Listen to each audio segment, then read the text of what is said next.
And we're back in the room. Hello, Dec. How are you? Hello, George. Happy New Year. I am wonderful. How are you? Happy New Year, Dec, and Happy New Year to our sponsors, Coin Poker, who are still sponsoring us all the way through 2025. So we love those guys.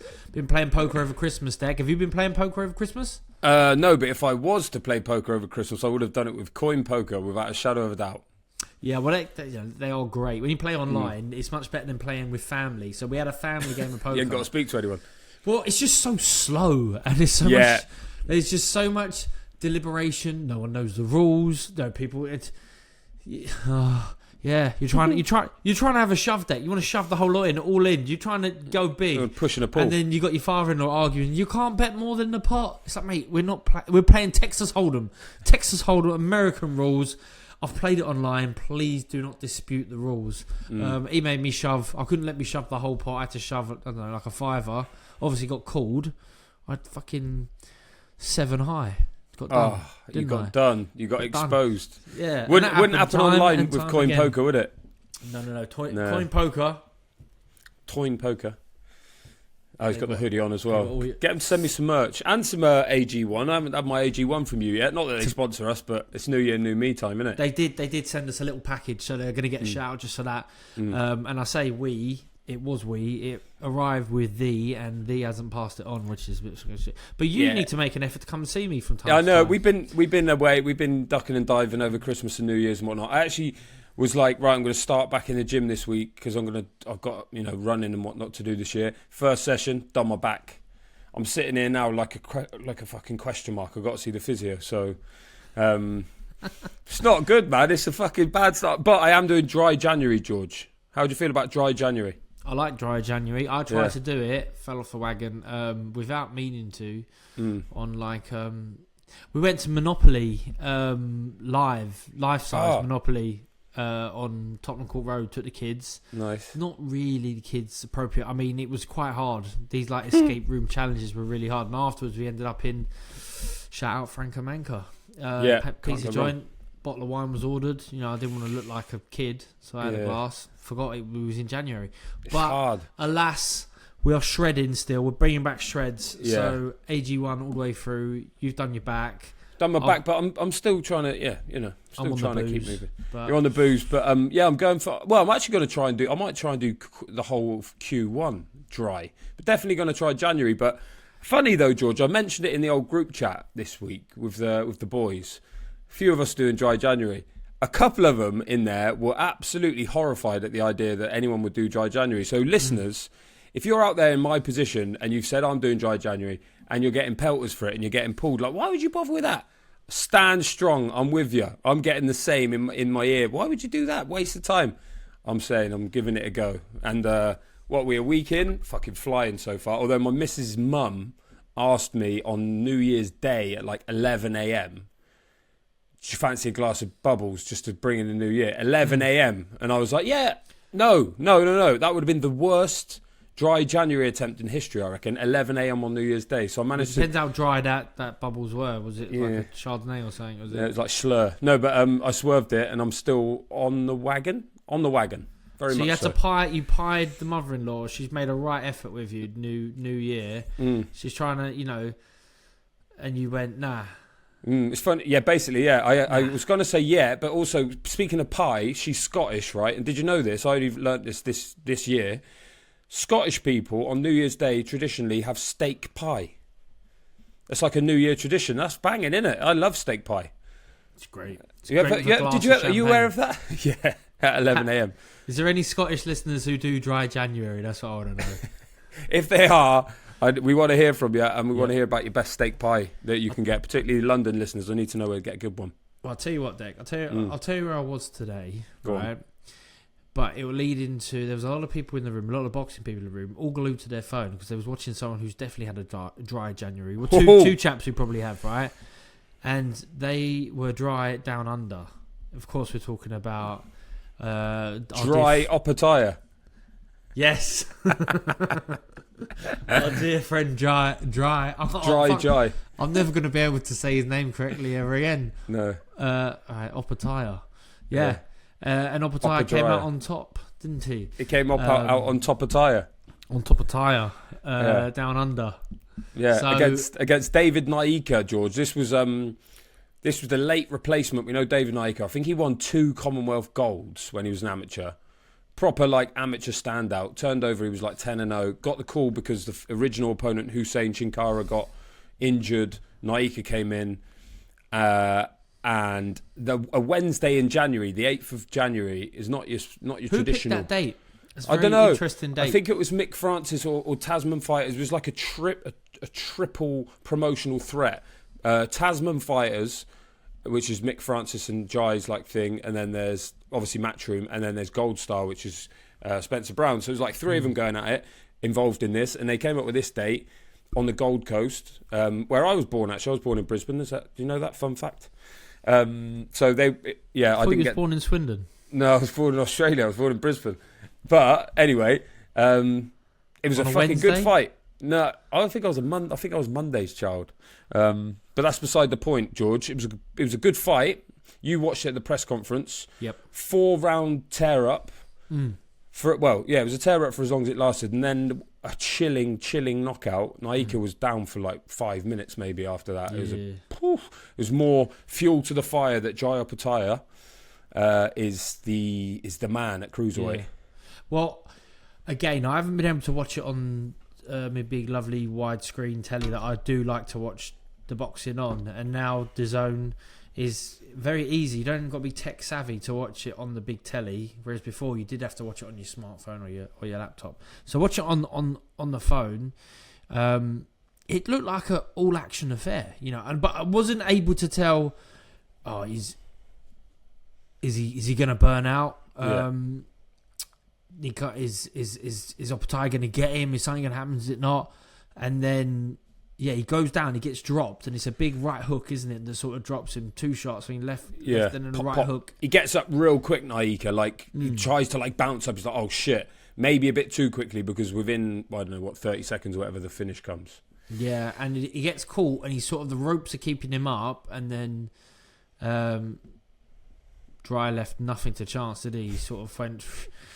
He went in with no lube, didn't he? Free shot, boom. Went in Dry with the old left. It was a left hook, nearly lifted him off his feet. And fucking hell, it was bad. It was not the sort of punch you want to get hit with when you can defend yourself, let alone when you're basically out already. Yeah, that was a sleeper, and he's out for a considerable amount of time. You being a nice guy, Dec, and someone who sits ringside for a lot of boxing. Was you worried at that point? Are you thinking, why hasn't he moved? Why is he not up? Yeah, it's always a worry, isn't it? And it's funny you should say nice guy. That's what David Nyika's nickname is, the nice guy. So maybe he didn't deserve it. But I think there's a moment where, when you're watching this, because I see it every weekend, I'm at fights reporting on them, and you see people get hurt a lot, and you think, oh, okay, well, it'd be good, this boxing would be good. But then there's a time when if it ticks over a certain amount of time, you're like, oh shit, this is really serious, and then everyone just seems to get a bit more and I must say it looked really bad, and they ran straight in, and he was down for a long time, and no one was celebrating in that, but he was up on his feet in the end. I've seen photos afterwards of them in the dressing room together and that, so he's fine. But it just goes to show, man, Jai Opetaia is a dangerous fucker. We know that from we had him in the press in the pod, and he wasn't even punching anyone, and he just exudes intensity and danger, and I think that was the problem for Nyika, is that Jai Opetaia is not a guy who's ever going to take his eye off the ball. He's never going to go, oh yeah, this is a routine defense, I should be all right, I'm a big favourite, I won't bother training. He's like, fucking come on bro, I live for this, all the time. And what it does do, gets his mandatory out of the way. And now, for why him, is that his mandatory if it's a late replacement? It makes because he was in the top 10. So okay. So the IBF put a mandatory just pick on him. A mandatory, Yeah, the IBF put a mandatory on him, and it was Hussein Chinkara, who's 22-0, whatever, and was high in the rankings, maybe number 1, I think. And then when he pulls out, they're like, well, we're ready to fight. So who can we fight that will fulfill our mandatory obligations, because we want to press on for bigger and better things. And for him, George, in 2025, that means unification fights, and one man who will provide him with 2 belts should he win is Gilberto Ramirez, the WBA and WBO champion as it stands. And it looks like I think they said May the 4th, which incidentally is my birthday, so that's a lovely little celebration. I'm sure that's probably why they did it. Yeah, May the 4th be with you. So they're talking about Saudi. This way, was you born? I can't remember. Was you born in Mexico or was you born on the Gold Coast? I was born on the Gold Coast, but you grew up in Mexico, so you're really torn, aren't you? But I grew up born on the Gold Coast, but as a Mexican, I was raised as a Mexican by a pack of wolves. Right. So it's going to be tough for me, especially if they do it in Swindon. But yeah, May the 4th be with you. That's what Mick Francis let slip in the interview after. And you know what it's like with Saudi. There would be a time a couple of years ago we'd do this pod and we'd be like, "Oh, I hope it happens, but it probably won't." Chances are it probably will happen. Yeah, it will happen. What a fight that is! Is that Latino night then again? When's Cinco de Mayo? Cinco de Mayo weekend, yes. Great shout, great spot. Yeah, of course. You should know that. Mexico. Yeah, but I always think that'd be Canelo night. But you're very correct in saying that. So yeah, maybe they're going to try and they might steal his merge that. Yeah. So should we go straight into our fights of what we want for the year? Is this one of them? Because I think it's one of them. Park this and come back to it. No, I think let's do that now. So 2025, I was like Opetaia Ramirez. I'm sure I would speak for both of us saying that's the fight at Cruiserweight, isn't it? That boxing needs and wants. Would you agree with that? Yeah. I think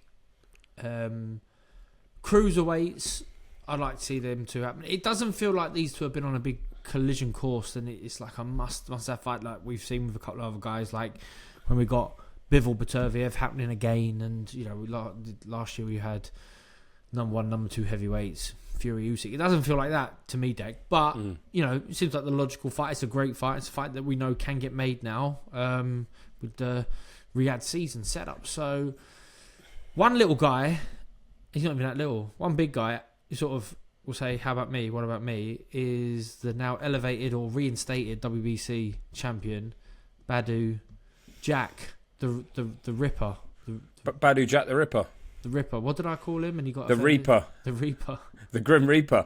Equally good. I mean, Jack the Ripper. I mean, if you go and read the history about who Jack the Ripper was, you probably don't want to be named after him either. So you were trying to do him a favour. But Badou Jack the Ripper is reinstated or champion in recess or something. Who do you want to see him fight? I want to see him fight our very own. Chris Billum Smith. Yes. Yeah. I started on the build-up, but it was always going to be obviously Chris Billum Smith. Yeah. GGBC legend, Hall of Famer. Yeah. Multi appearance guy. Yeah. CBS. CBS. He could fight Badou Jack. He might win the WBC title. That might throw him in the mix for the winner of the other two fellas. It might throw him in the mix to fight Opetaia if Opetaia gets through Ramirez. The thing with fella asked me today during an interview, and I did a few interviews today, Dec. I sort of... All right, show off. I did. No. Usually I say, absolutely not. No, I'm saving it for the GGBC. Every opinion, it matters now, and the GGBC listeners getting it straight. But I did a few today, and CBS came up, and what next? And they were like, does he drop down a level and box? And I was like, hopefully not. I think a fight for him that can get made, or I'd love to get made, would be Badou Jack. Badou Jack, 40 years of age. Do you know what I mean? So he's no spring chicken. He's a very, very good fighter, and he's still, a handful. But CBS coming off a loss, that could be a good fight for him, Dec. I'd like to see that fight. It's a great fight for Chris, that one. Against a 40-year-old Badou Jack who's been out for however long. Yeah, that'd be good. Let's get that on the dream list for the year. I think that's Cruiserweight sewn up. Mm-hmm. Have you got any fights at heavyweight, George, on the wish list for 2025? Well, I'll tell you what, and people might not think I ever would have said this, right? But I want to see Anthony Joshua versus Tyson Fury, right? And straight after the Fury Usyk fight, I said that fight, the Joshua fight, will happen next. It will be huge. It will be just as big as it could have ever been. And I've got a little bit of stick for it. It will be, Dec. It will be. Because guess what? Where I've done a bit of work now on this side of the old thing, I don't know why, but it will be. Because everyone's going to be talking about it, writing about it, blogging about it, vlogging about it, covering it. How would they not? It's still the biggest fight in British boxing to be made, and it will be made, and they'll probably do it twice if it's close enough the first time and they both want to do it. I think it's a good fight. That's the fight I want to see at heavyweight. If it's two Brits, And it feels like 2025 is the year for that. If it doesn't happen next year and either guy decide to continue and box elsewhere, it's now or never, Dec. It really is now or never. What do you think?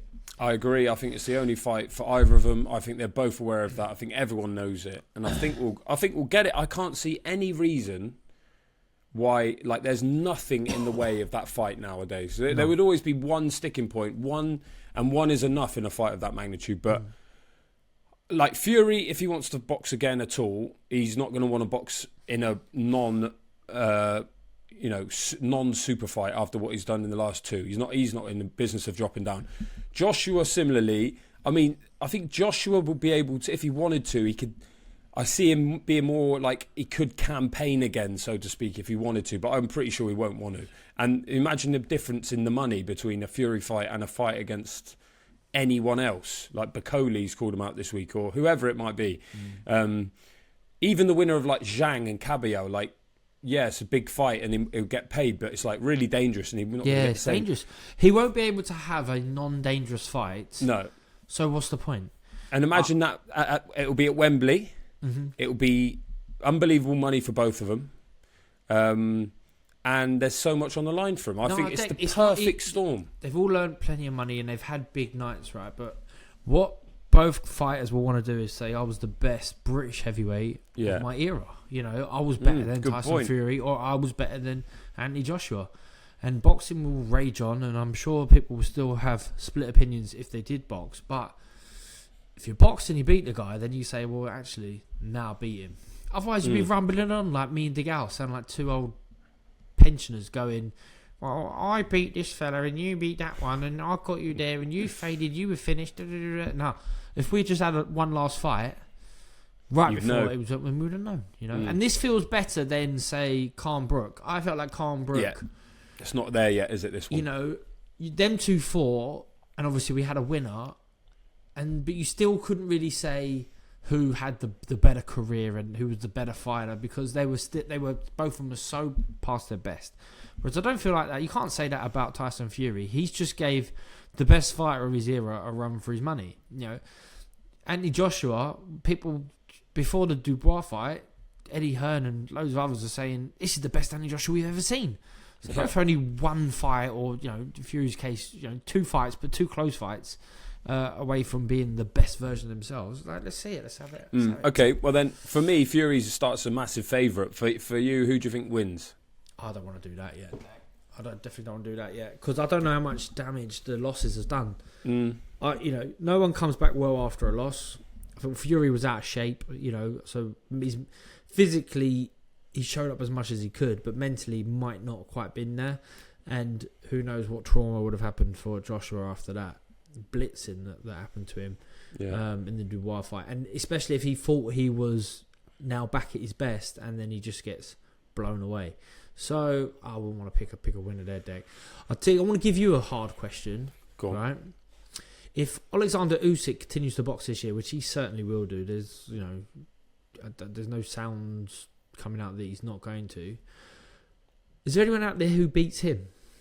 Gun to my head, I couldn't back anyone to beat him. But I do think the thought of like Martin Bacoli's not better than Usyk, but does he beat Usyk? Yeah, there's a couple of stylistic ones. Like, I don't think Bacoli would beat Usyk myself, but it'd give him a good fight. I genuinely do think Daniel Dubois. I think Parker's a really good fight for Dubois. I think Dubois is going to win that fight in style, and then I think there'll be another clamour now then for another undisputed fight. I think Dubois gives him a really good fight. Eddie Hearn was talking about Opetaia against Usyk in the next couple of years. I'm not sure Usyk will be around for another 2 years, but if he is, Opetaia Usyk is a really good fight. Right now, like this year, you couldn't pick Opetaia to beat Usyk. One name, George, totally out of left field, because I was thinking about this the other day. Who would I like to see Usyk fight in a style? A fit and firing Andy Ruiz against Alexander Usyk, right? Maybe not. Maybe he wouldn't beat him, but he's fast as fuck. He can punch. He's just a bit more slick than a lot of the other heavyweights. Give you a different question for Usyk. rather than just like a big lump in front of him, which he's sort of worked out now. I don't know where Ruiz is at the moment. I don't know at what stage, whether he's fit, whether he's trying or whatever. But that one with the bit between his teeth, I mean, the Joshua one obviously was a bit of an anomaly. I remember when he boxed Parker, it was really close. A long time ago now, though. But someone like that, yeah, but I'm not sure we'd ever see that Ruiz. Yeah, no, I know what you mean. I know exactly. I just think stylistically it'd be an interesting if he's fight. Not fit enough, then he's gonna gas he can't out. Do it. Yeah. What about a Zhang? What about a big giant Zhang that's southpaw? Could he just be just orthodox v southpaw? Southpaw v southpaw make it a little bit more difficult to get past. And then when he does punch like yeah. That's all he needs, isn't it? But I think Parker beat him. He got hit twice and went over twice, but still beat him. I think Usyk would be able to handle that, and Zhang's only getting older, and so yeah, I'm not sure about that. But genuinely, Dubois, I think Dubois, a couple of camps older, a lot more experience. Acid tests done. Joshua fight, the confidence gleaned from that. Usyk just a little bit older. I think that is outside of Joshua Fury, which is like our super fight in Britain. I really hope they make Dubois Usyk too. That's a good fight. It's a good fight at heavyweight. So yeah, I think that's basically sort of heavyweight sewn up for the year, George. I did wonder though. They were talking today. Justice Hooney knocked out a South African guy, forgetting his name, Potgitter or something. I hadn't heard of him. Anyway, knocked him out. Hooney apparently has got a little elbow injury, but they're talking about Hooney against Italma by the end of the year for the WBO interim title. Hooney's like 25 as well. If you could make a fight for Italma, and I don't care, don't worry about management, don't worry about training, don't worry about anything, just who would you like to see Moses Italma fight this year? Say 2 fights. If you could pick 2 for him, who'd you like to see him fight? Deontay Wilder. Oh, I thought that was on my list. I'm trying to think of it. I want to see him blow up in America. So Wilder would do it if he Wilder, went and chinned him. Ruiz, Anderson. Yep. I'd like to see. I mean, obviously, there's massive problems with this because it's not going to happen because they're trained by Ben Davison. But Fabio Wardley against Moses Italma is just like a shootout for the ages, because obviously you think, oh, well, Italma's going to beat Wardley for whatever, but then you look at Wardley's pedigree. Never. No. I interviewed Wardley today actually, and they've never sparred, only because it's going to be in the Boxing News. You can read it next week. Wardley, since Italma's joined the gym, Wardley's boxed Adelaide and Fraser Clark twice, so he's had no reason for southpaw sparring and no time to just be like, let's have a move around. So they've trained together like side by side, but they haven't sparred yet. My feeling is they'll be kept apart, but I just think it would be a great fight. It'd be a firefight, and it'd be fun because Wardley is unorthodox in his way, isn't he, and dangerous as well. And we've still never seen Moses Italma get hit at all. Does he ever get hit in sparring? Has anyone got a story of Moses getting hit in sparring? Wobble, yeah. Doesn't need to be wobble, just these. Daniel Dubois, I think. Well, he told us that Dubois was a hard spar. I think he didn't have it all his own way against Daniel Dubois, and he didn't. And yeah, I think that's the hardest he's had. I don't know if he got hurt in it or whatever. But yeah, in a very big year for. Well, it's a big year for Wardley as well, but a big year for Moses Italma. But yeah, I mean, imagine a Wilder fight. Cost him a lot of money though. I'm not sure they could afford it. Wilder's cheap now. Yeah. Just you reckon? Yeah, he's cheap now. It's easy. They were talking about Stephen Shaw, the American heavyweight. They were talking about him against Deontay Wilder because Wilder is coming back. So I don't know. If you're Wilder though, would you look at Italma and be like, yeah, I'll have some of that, please? Yeah, probably swerve it, wouldn't you? Yeah, you probably don't want none of that. No, don't want none of that. Ruiz will take it, and that could be a good fight. Oh, Andy Ruiz against Moses Italma. Yeah, he'll take it, wouldn't he? Ruiz, he'll take any fight, late notice, you know. I mean, yeah. He'll have it, yeah. I mean, unless he's been spoilt now since he's had a couple of big paydays, he wants mega money. Who knows? Lovely bloke with a family, load of money now. It. Yeah. Has he still got that Burger King deal? Was it Burger King? Snickers, wasn't it? Snickers. I can't remember. Legend. Fucking legend, man. That one thing he did against Joshua is like, that is folklore status for him. Like, yeah, he can dine out on that literally for the rest of his life. What else we got, George? You got any you want to chuck at me? Dream Fights 2025? Dream Fights. Do you know what? When I thought about this today, because prepping for this, I was like, well, when I think about it, who do I, Canelo, I'm still struggling to find him an opponent. Benavidez. Yeah, Benavidez. Well, good call. But it's like, it seems to be quite far away because Benavidez is now at light heavyweight, and Canelo, they're talking about Canelo boxing Skull, the IBF guy, so then as a unification, which I just can't see, like... Can't get your head around, yeah? Very good. Just can't figure out that pick one. Pick the bones over that one, yeah. Pick the bones over that fight. But, like, I don't know. Benavidez Canelo, man, that is like the dream fight that flared up for a bit and then just gone, everyone goes, nah, it's not happening. What about like below like featherweight? What's the fight to be made there, Dec? I mean, Inoue against Bam. Yeah, is the fight. What are they, I'm not sure of the divisions. Are they like 3 stone apart? I'm really. It's not far. Inoue is a super bantamweight now, and Bam is a couple of divisions off him. But it's like those divisions do jump a bit. I mean, I don't think they want anything to do with that yet. But Inoue, of course, was supposed to box on Christmas Eve against Sam Goodman, and it's been pushed to this month. So we're gonna get Inoue, and then we'll see what happens after that. Here's one for you, George. Yep. Middleweight. Hamza Shiraz. Eubank Jr.? No. I mean, fucking love that. But he's boxing Carlos Adamez's Hamza on February 22nd against Denzel Bentley. ECM, Denzel Bentley, back amongst the wins. That, again, was a fight that everyone was crying about. Like, please make it happen. Bentley loses to Nathan Heaney. It all goes quiet. But for me, that is still an absolute belter of a fight. Hamza Shiraz is flying, isn't he? He really is flying. And is this a world title fight he's got next, Dec? Mm-hmm. For the WBC. Yeah, that is first. I think that's I'd like to see that fight. I'd like to see either guy get a chance to win a world title. So if Hamza Shiraz wins that world title, then they can fight each other in a world title fight. That's a great one. Dec. Yeah. I think Eubank is sort of. What would you like to see from Eubank? I think he's past his best, right, Eubank. So Shiraz, that's kind of what he deserves. That'll be a big commercial fight. It'll be a bit of a breakout fight for him commercially if he fought Eubank, and I think he beats him pretty comfortably. Might even stop him. But Eubank, believe it or not, I actually can't believe it myself. I want to see him fight Conor Benn. You do? I want to see the Conor Benn fight now. Fair enough. They beat me. They beat every one of us. We want to see it. Controversy aside, I don't give a shit about that.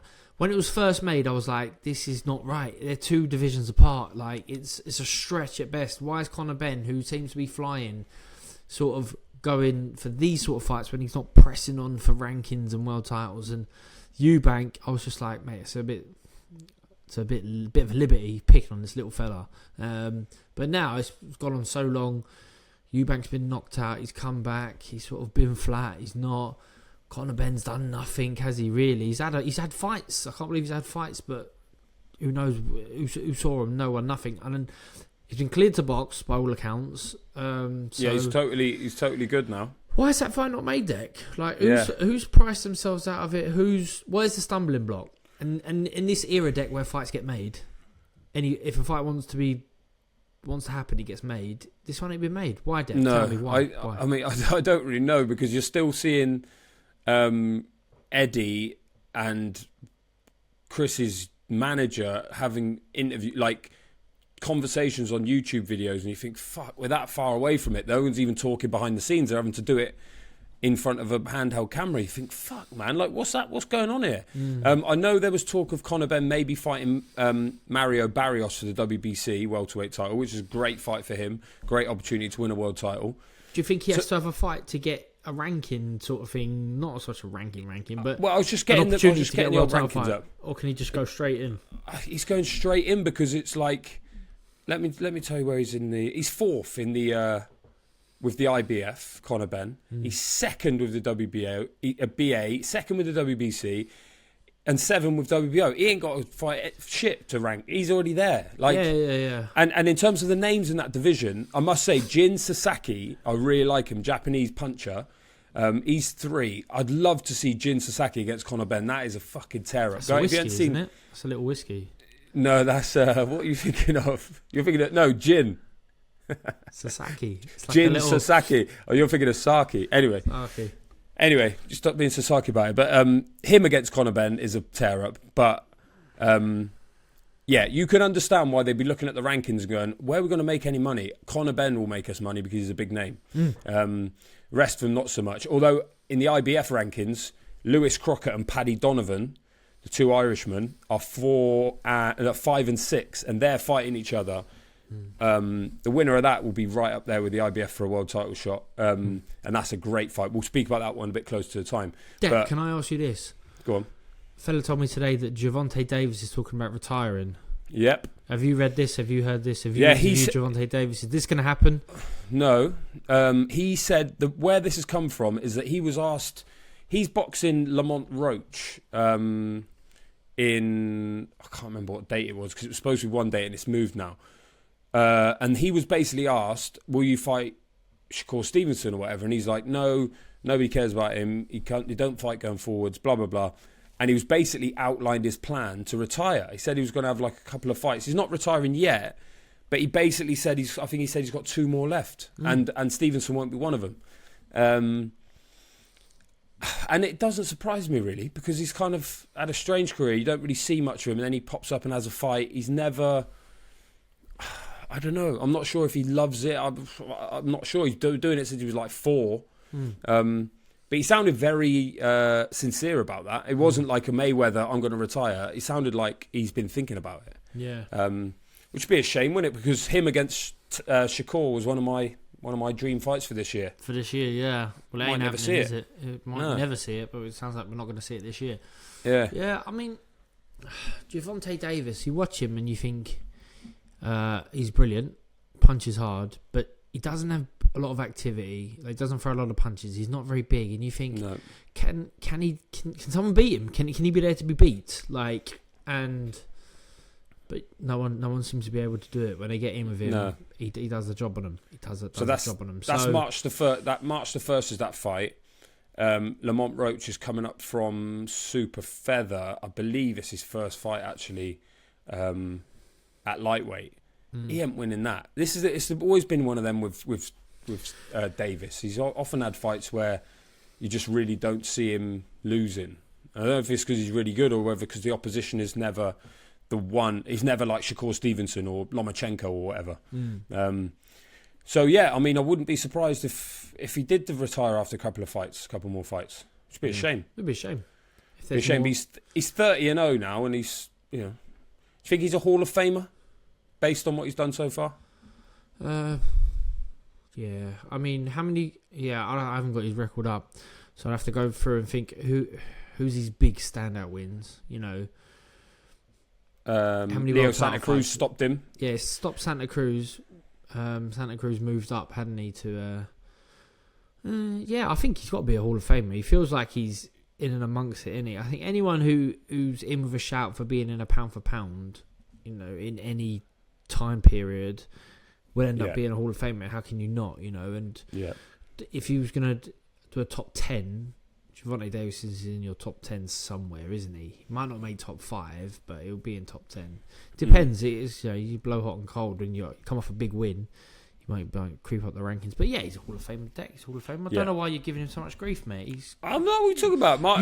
He's one of my favourite fighters. He's 100%. Has he got long hair now, Dec? I saw a picture. Yeah. I saw his new look. That was very. That was a surprising. Do you think that's made him soft then? Do you think he wants to stop boxing because he's got long hair now?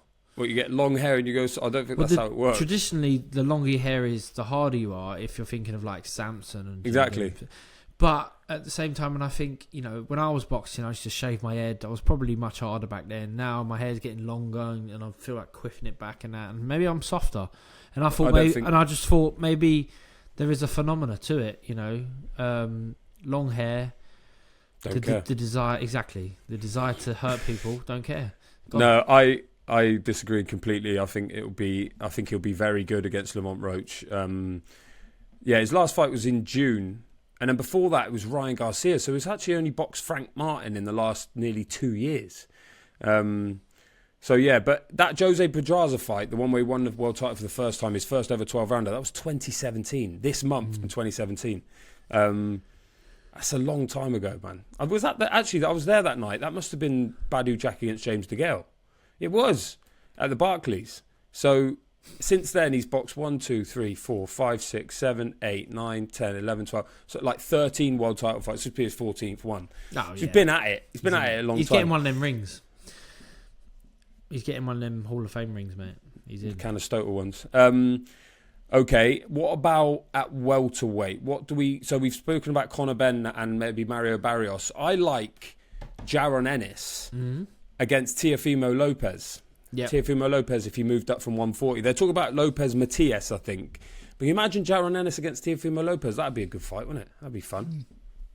Yeah, he's really good. Teofimo Lopez, like he's a really good fighter. But is he a welterweight? Yeah. And where's he at? Like, where's he at? I mean, he's sort of. How many times has he retired now? He's retired more times than me, I think. Ennis is a great talent, isn't he? Mm. You know, does he beat Crawford? Does he ever beat Crawford? How far away are from getting that fight? Would we ever get that fight? Does Crawford ever want that fight? Nah. Yeah, Conor Benn versus Ennis. Let's see that. Sticking on Crawford for a sec. Are you considering you? He's Hall of Fame, Dec. Don't. Yeah. You can't pull him and say he don't deserve. Yeah, but can he beat Lamont Roach? No. Considering you now love kind of into weight fights between welterweights and middleweights, and Conor Benn and Chris Eubank, do you like Canelo against Crawford yet? Still not for you? No. That's not on the list. That's a big old jump, isn't it? Yes. It's a big old jump, you know. I like. Yeah, I don't. You know, if Canelo wins, you're like, you know. If Crawford wins, you're like, oh, what went wrong? Do you know what I mean? Like, I don't know. That's kind of how I feel. It's not really. I think that's a bit of a stretch. You know, the only time where I was really backing it was I thought when Ruiz won the heavyweight title. I thought Canelo Ruiz, a Mexican heavyweight, what is it? Yeah, all Mexican heavyweight world title fight. That could happen. And Canelo could go up to it and do it and probably beat Ruiz. But it didn't happen. So after that, never again. I'm never pushing for the old, you know, we got divisions for a reason. Although I do want to change the divisions, Dec. I want to have them just literally old school, on the stone, every 14 pound. Weight class. And I know what you're thinking. Oh, there's too many fucking weight classes. No, literally, we're gonna go right up to 16 stone. So yeah, all right. If you're too big that you can't get down to under 16 stone, you're in there with the big lumps, mate. You're in there with the big lumps, right? And that will be my task for 2025. Is I'm going to rename pretty much every weight class now. Because it started off making total sense. You had, you know, heavy, middle, light, of course, and then what happened after that? Like, did welter come in? What is a welter?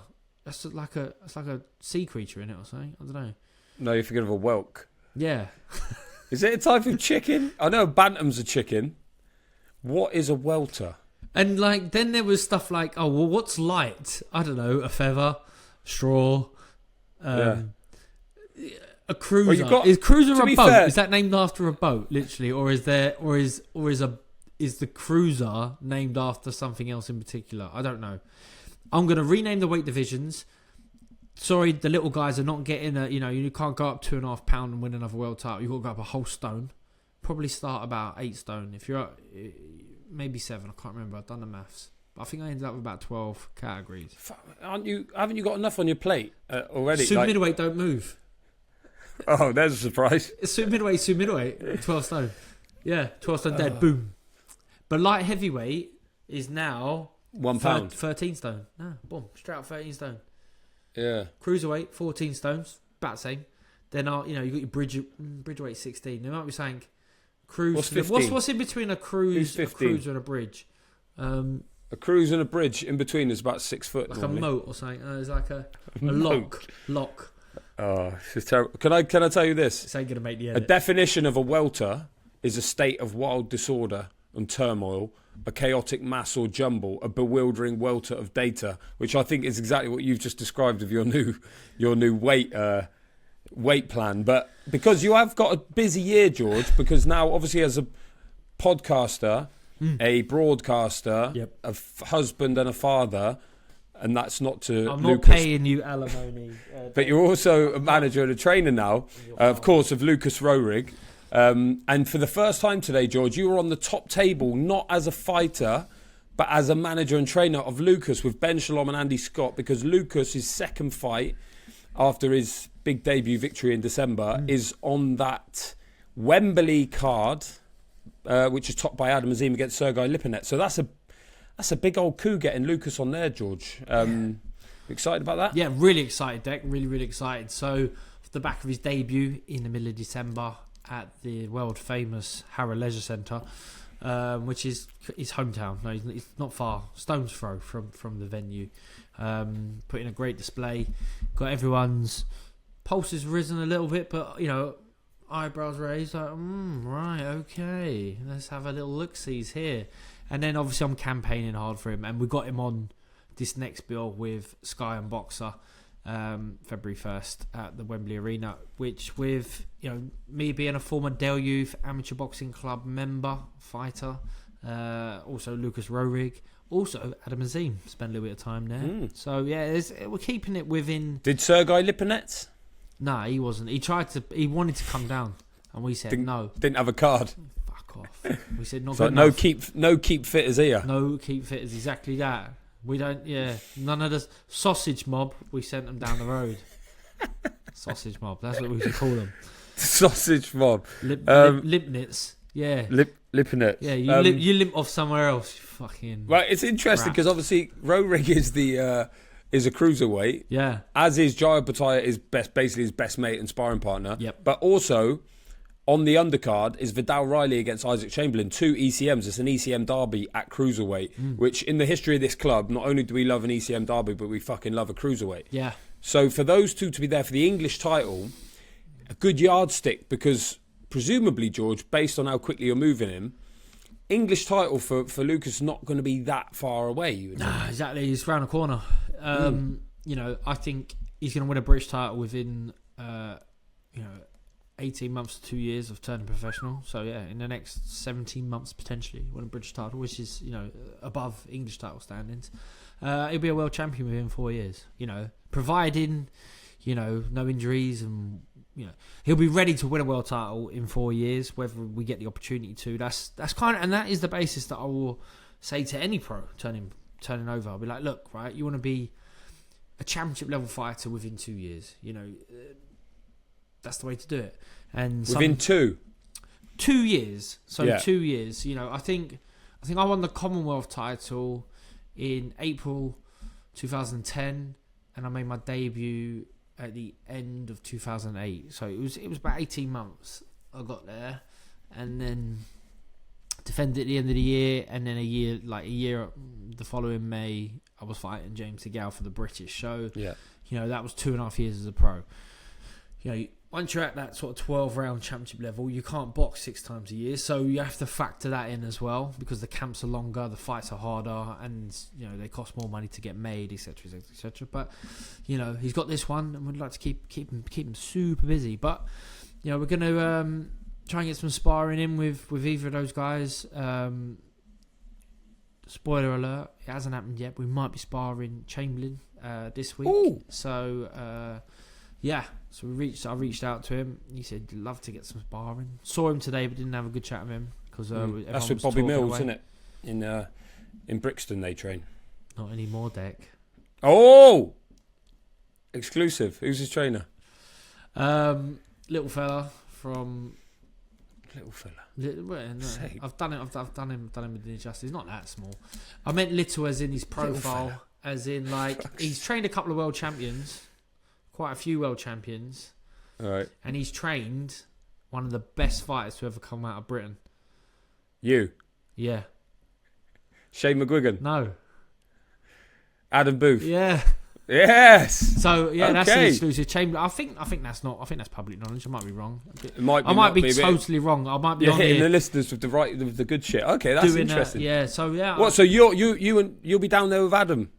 Well, I'll be down there with Lucas. If it Fuck. we get down there. Okay. Yeah.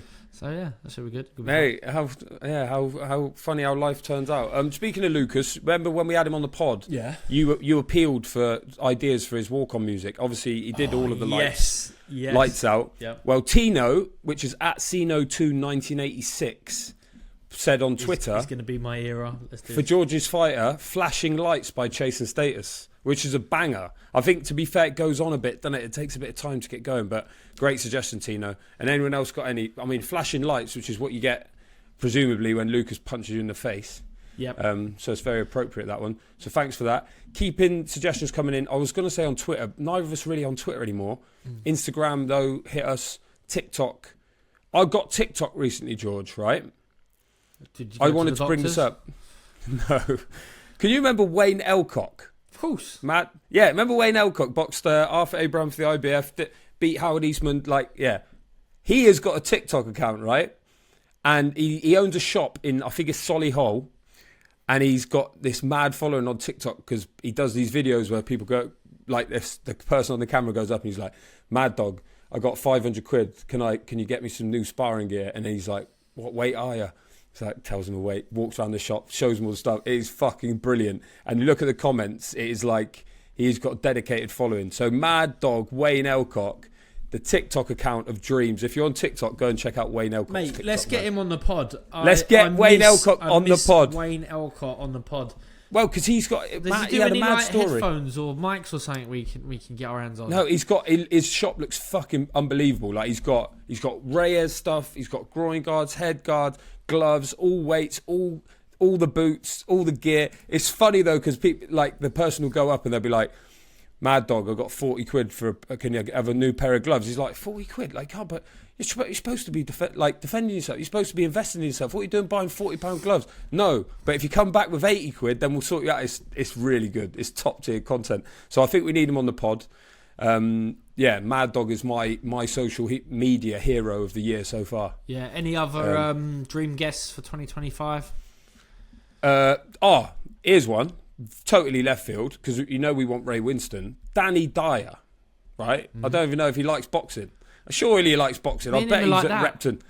Get Danny Dyer on the pod, man. I listened to a pod with him. He's fucking hilarious. He's one of the funniest Brits for a long time, where he's not even a comedian. He's fucking hilarious. But I wonder if he's got some boxing tales.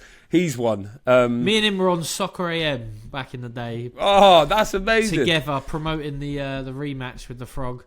And we had a cardboard cutout of Frotch, and they wanted me to punch it. Cardboard cutout. I said no, because I was worried I was gonna fluff it. And he went, "I'll do it." And he turned around and he chinned Frotch for me.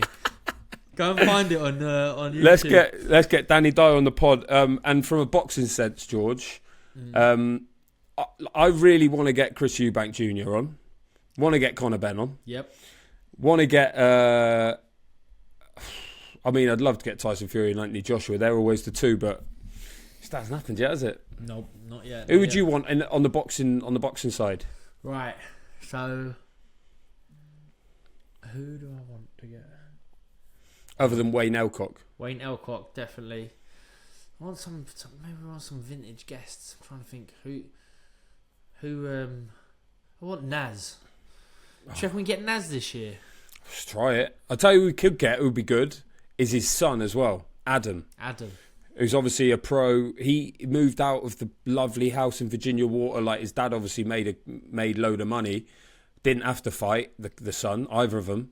And he moved out and moved into a Argos bed at the top of a gym in Birmingham, just so he could get out of the home comforts. And obviously a pro now. His debut was on the Usyk Dubois card, so he'd be good. And the dad, obviously, we thought that'd be an amazing episode. Yeah, we bumped into Teddy Atlas out in Saudi, and he was lovely. Met him and his son. He'd be good, wouldn't he? Get on. So he's got some stories. He's got some stories. So on the subject of social media, George, so just before we wrap this up, this year, believe it or not, is 10 years since that dress that was either white and gold or blue and black. Can you remember that? Can you remember that? Yeah, I think so. There was the picture of the wedding dress, and it was like, some people thought it was blue and black, some people thought it was white and gold. Is this ringing a bell with you? Yeah, but I can't remember what colour I thought it was. 10-year anniversary. Don't feel like 10 years ago. 10 years, but I'm not lying. 10 years. So we should dig that one out and find out once and for all whether it was white and gold or blue and black. And apparently what had happened is the mum had taken a picture of the dress, sent it to her daughter and said, what colours? No, do you like this dress? And the daughter was like, why are you wearing white to my wedding? She was like, it's blue and black. And the daughter was like, no, it's not, it's white and gold. And then it spread like wildfire across the earth. And that was 10 years ago, George. So time really does fly when you're looking at pictures of dresses. Tell you what was over 10 years ago now. Go on. It was me challenging, winning and defending my British and Commonwealth super middleweight titles, which are up for grabs this weekend, being defended by Barnsley's. Very good, George. Very good link. Yes, Barnsley's. Callum Simpson. He's in there with Steed. Yeah. Steed. Sorry. He's coming off his big breakout win, yeah? Is his breakout win against Lerone Richards? He stopped Lerone Richards. Yeah, that was a mad win. One of the upsets of the year last year, under the radar wins. But fuck me, stopping Lerone Richards. I haven't seen that fight. I mean, it's hard to hit Lerone Richards with a handful of rice, isn't it? Like, you just... And he's put one on him, and friend of the show, former guest Lerone Richards, he's been on, told us he wanted to fight everyone, didn't he? And Steed did the deed. Steed did the deed, man. He done him. So that's a big fight this weekend. Looking forward to that. Yes. On the undercard, Caroline Dubois as well. Yep. Making the first defence of her... Well, fighting for the first time since the WBC elevated her to full champione. And I think, for my money, I'm sure this has to be right. It's the first time in history a British brother and sister duo have held world titles. Surely. Like, when can that possibly have ever happened before? Legitimate world titles, Daniel with the IBF heavyweight, Caroline with the WBC lightweight. Yeah, well done, Dave. I mean, tell me if I'm wrong, but that's quite mad. That's a crazy feat for that family. But yeah, she's Have we had two British brothers hold world titles at the same time? Charlie and Sonny were not at the same time, the Edwards.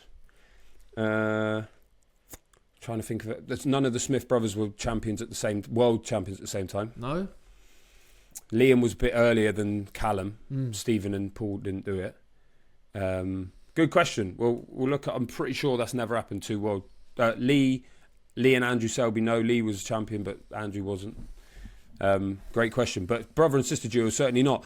And that is the start of this mad run for Shane McGuigan, who has Caroline Dubois in that fight, has Ellie Scotney against Miyamoto. Really good fight. Scotney the Cockney against Miyamoto.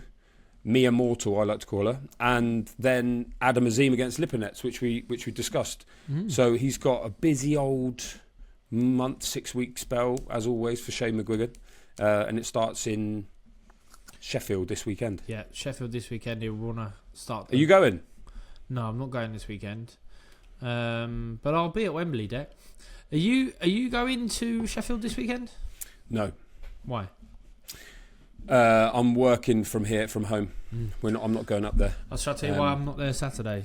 Please do. Because I am at the Ring Magazine Awards. The Ring Awards. The Ring Awards. I've been kindly invited to attend. So I mean, they look like great bashes, don't they? Yeah. I didn't get to... I flew out. I was in Saudi, the launch one. Yeah, and I landed that day. The relaunch. And I didn't know about it. I didn't have the right attire anyway, so I didn't want to just slip up and Jai Opetaia my way in there. But it did look incredible next day. I had proper FOMO. Which is, it's not even fear of missing out. It's fear that I missed out. That you did miss out. Just fucking sad. Yeah. Moping about sad. Just had Momo, yeah. But you're not missing this Momo this weekend. I don't want to miss this one. So I will sadly miss the boxing, but... we'll see who picks up. And apparently, I've got work on the boxing. former world champion and elite journo category podcast, we might be in with a shout. I don't know if the Ring Magazine are doing anything for that, but well, they bloody well should be. I'll put a word in. Please do, and you'll be on the ground there. So, yeah, that's this weekend. Callum Simpson, Steve Woodall, the Ring Magazine Awards. Yes. And yeah, that's us back up and running for the year 2025. Get some of these guests booked. Yeah, right? It's a big year ahead, man. Like this year will never happen again. Let's not forget that. Same as every year. Yeah, it's our one and only crack at it. Don't let it pass you by. No, okay. What have you been watching? Some like David Goggins shit or? No, I've been watching Danny Dyer. Who do you think they are? He's related to Thomas Cromwell. Yeah. Won a BAFTA. Fucking unbelievable. I think rightly so. Yeah. So. I'll tell you what. There was something I started on Netflix. Oh God. And it's about this man who wants to live forever. He's trying to. I've only about 20 minutes in, then I had to start this podcast. He's trying to go back in time. Lasted 20 minutes. He's worth like 400 million, and he's just figuring out all these life hacks. But it's real. It's a real thing. It's a real thing. He's a dude. Yeah, right. It's not a drama. Does he box? Can he make Cruiserweight? Not yet. Oh, he's lighter than Cruiserweight. I think he's going to go through the divisions, but he's waiting until I set up the new divisions to make sure it's fucking worthwhile. I'll pitch that at the Ring Magazine because I think, I'll tell them this is. Look, I've had a great idea. And I'll be on the inside. Yeah, I'll be on the inside there soon anyway, George. So we can get that. We can get official Ring Magazine. I can't wait to do that pod deck. Yeah, that big reveal. Yeah. The big reveal, but not this week and not next week either. But we'll be back next week for a chat. We need to get some guests. Listeners, hit us with your guest requests.